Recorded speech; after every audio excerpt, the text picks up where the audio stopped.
I wanna be a billionaire, so freaking bad. Buy all of the things I never had.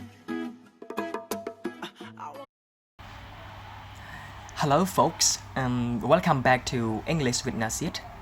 Today I'm glad that I can be here again presenting to you about a topic that is associated with the medical field. And today's presentation is all about the disease which is called Alzheimer's disease. However, before I settle down quickly to my presentation, I would like to show you what I am going to be covering in my presentation. So here's my content. So first thing first, I'll be talking about what Alzheimer's disease is, the 4 stages of AD, which is short for Alzheimer's disease, the causes of AD, some questions asked to test if someone has the disease, and the prevention from the disease. To start with, I would like to define the in-presentation vocabulary, so the word that you will hear from me in my presentation. I got 5 items here. So the first item we have is dementia. Dementia is the medical condition that mostly occurs to elderly people, and it causes them to lose memory or other mental abilities. The second item we have is phase as a noun, and it is another way of saying stage. Number 3, we have shrink as a verb, to become shorter or smaller. Number 4, we have bedridden as an adjective, and it literally means having to stay in bed because of an illness or injury. And number 5, we have trauma. So trauma in this context refers to a severe injury caused by an accident. However, you may be familiar with another meaning of it, and it also means an awful experience you had caused by a pain or a shock. Anyways, what is Alzheimer's disease? Alzheimer's disease is one type of dementia that starts slowly but gradually worsens people's memory over time.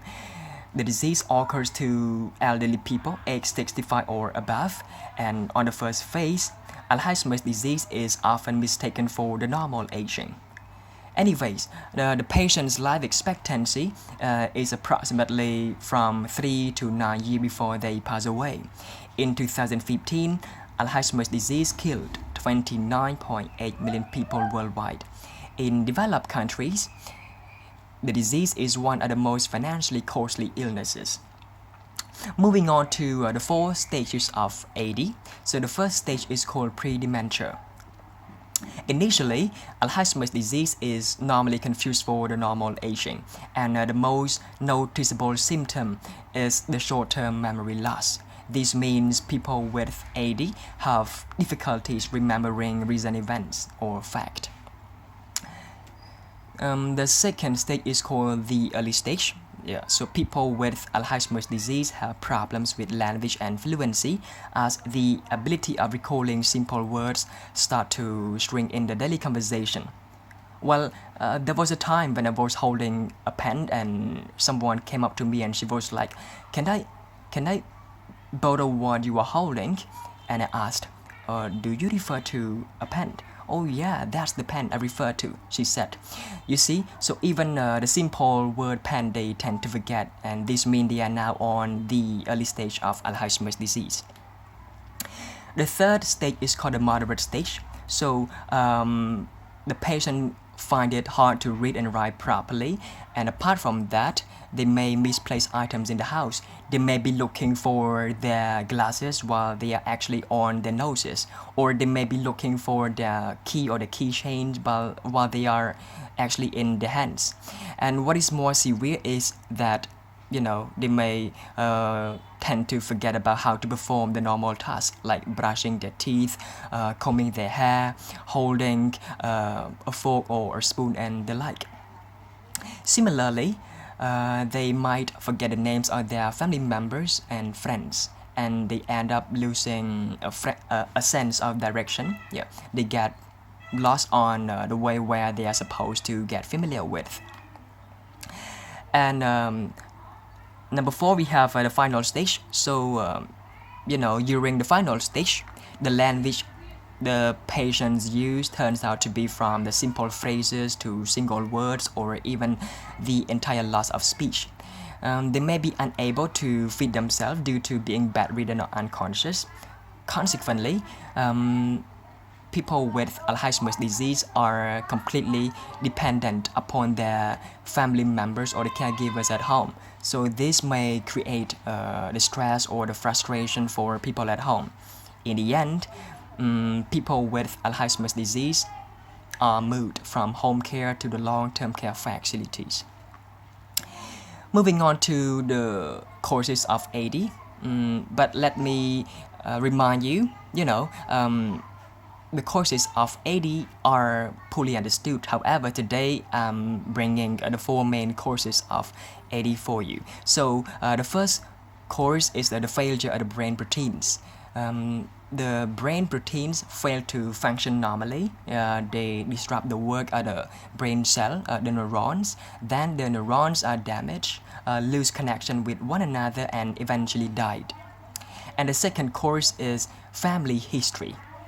This means children whose parents have carried the disease are likely to get the disease as well when they get older. And the third cause is past head trauma.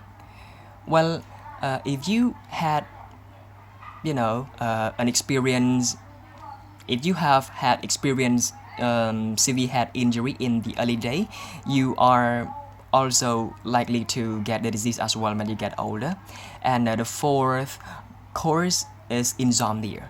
So if you have a hard time sleeping at night, you are at high risk of getting Alzheimer's disease. And the following we have, is some question that could be asked to test cognitive ability. You may ask the person expected or suspected to get the disease, what is his or her age, what is the year, what is the name of the hospital or the town they are in, or you may have them recognize two people, the doctor, the nurse, or the caregiver, for example, or you may want them to, to tell you their date of birth, in which month does a well-known historical event happened, Khmer New Year, for example, or you may ask them to name the president, have them count backward from 20 to 1, and you can also ask them to repeat an address at the end of the test that you will give them, Resecao District, Phnom Penh City, for example, and let's find out if they can repeat. Moving on to the prevention.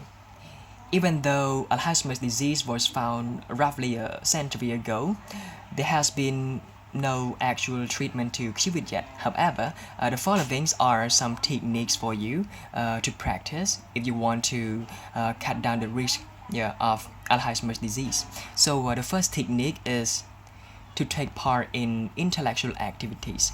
This refers to playing board games or chess, completing crosswords, learning a second language.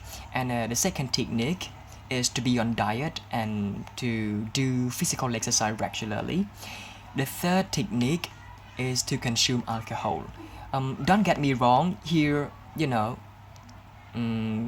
we recommend you to consume alcohol from the light to the moderate consumption of alcohol, but red wine in particular is highly recommended to be consumed in order to cut down on the risk of getting Alzheimer's disease. Okay, so that's it, everybody. My presentation has come to an end, and thank you so much for watching, and see you in the next video. And here is my reference.